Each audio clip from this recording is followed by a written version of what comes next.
참 예수님, 오늘은 9월 7일 연중 제22주간 목요일입니다.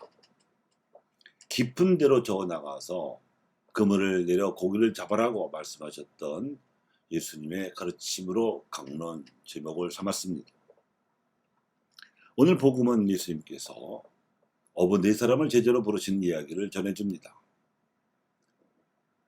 그들은 갈릴리 호수에서 물고기를 잡던 어부들이었으므로 풍어 기적으로 예수님께서 당시의 신적인 권능을 보여주시고자 했고, 거기에서 놀란 나머지 제자가 된 사람들이 그들 어부들이었습니다. 물고기들이 지나다니는 물길을 누구보다 잘하고 있다고 자부하던 그들조차도 밤새고 당할 심판인데, 예수님께서 깊은 데로 저어 나가서 그물을 내려 고기를 잡아라 하고 한 말씀하셔서 그대로 했더니 배가 가라앉을 지경으로 많은 물고기들이 잡혔다는 것입니다. 이를 풍어 기적 기사를 하는데, 이와 똑같은 기사가 요한복음에도 기록되어 있습니다. 루카복음에 기록된 기사와의 차이는 요한은 이를 부활하신 예수님께서 발언하신 기사로 소개하고 있다는 것이고, 더구나 제자들을 사도로 양성하기 위한 선교적인 훈련 프로그램으로 기록하고 있다는 점입니다. 그러나 사실은 루카도 예수님 공생활의 초기 사건으로 소개하고 있을 뿐 복음화를 위한 지향으로 복음서를 썼기 때문에 본질적인 의도, 즉 성령께서 감도하신 본질은 동일하다고 볼 수 있습니다. 루카와 요한, 이 두 복음사를 통해 성령께서 이 풍어 기적 기사에서 의도하신 메시지는 선교 내지 복음화란 깊은 데로 가야 한다는 것입니다. 이 선교적 깊은 데로 가서 놀랍도록 많은 물고기가 잡힌 복음화의 기적이 일어난 곳이 이 땅 한반도이고, 그 기적의 혜택을 받은 이들이 우리 한민족입니다. 한민족에게 하느님 신앙이 전해진 경위는 실로 놀랍습니다.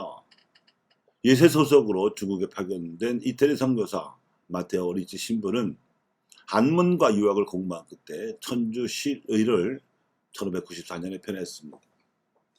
이 책은 곧 조선에 전래되었고, 남인 선비들 가운데에서 천주학에 대한 연구운동이 일어나게 했습니다. 1779년에는 권철신과 그의 문화선비들이 천지남에서 천주시리와 함께 전래된 실학서적들을 연구하는 강학회가 열렸습니다. 그런데 이 자리에 이벽이 합류하면서 실학강학회는 천주학 강학회로 전환되었습니다. 왜냐하면 천주시리에 대한 이벽의 강의에 큰 권위가 있었기 때문입니다. 천주시리 속에는 공자와 맹자가 지은 본원 유학에서 깨달은 인격적인 하느님을 천주로 소개하고 있었는데, 이벽이 처음으로 이것이 진리임을 알아본 것이었습니다.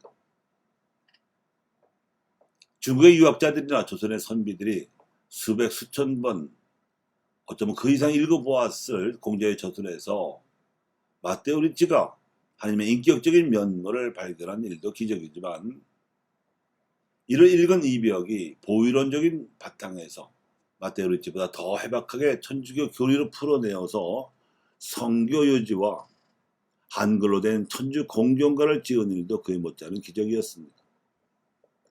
한글 가사 형식의 사사조로 지은 천주 공경가에는 유학의 기본 가치를 바탕으로 하면서도 천주교의 기본 교리를 으뜸으로 내세운 보유론적 노선이 뚜렷하게 드러나 있습니다. 100년간이나 이어진 박해 시대에 배움의 기회를 박탈당한 교체 신자들이 관장 앞에 문초를 당할 때, 그리고 지혜롭고 똑똑하게 또박또박 답변할 수 있었던 비결이 이 천주 공경가를 비롯한 천주 가사들을 암송하여 전교한 데 있었습니다. 그뿐만이 아니었습니다. 권처신을 비롯한 남인 선비들이 이를 신앙의 진리로 받아들여 대거 입교한 일도 기적이었습니다.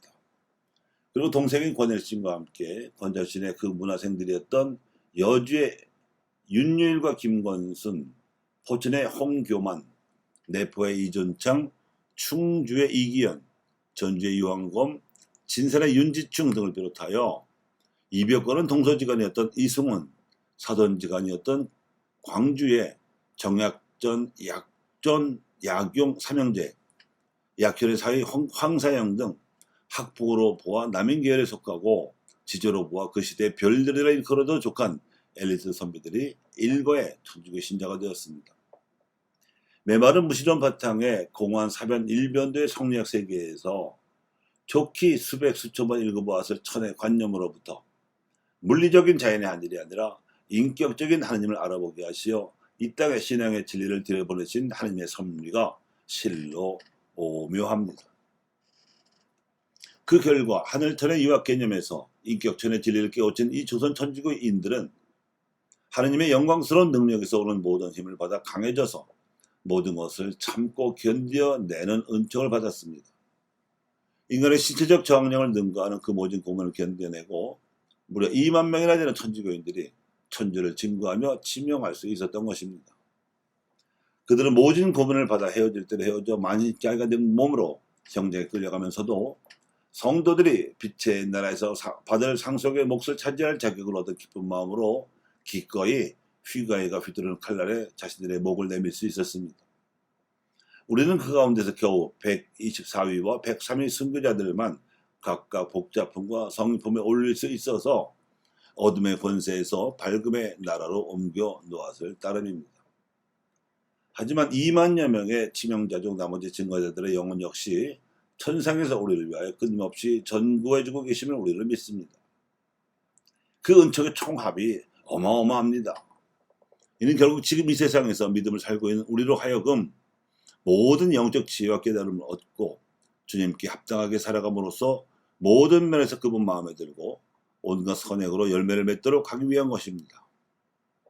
그러므로 교우 여러분께서도 깊은 데로 저어 나가서 그물을 내려 고기를 잡아라 하고 말씀하신 예수님의 선교 명령에 따라서 하늘천에 대한 자연과학적 인식 수준에 머물지 말고 인격천에 대한 철학적이고 신학적인 인식 수준으로 나아가시기 바랍니다.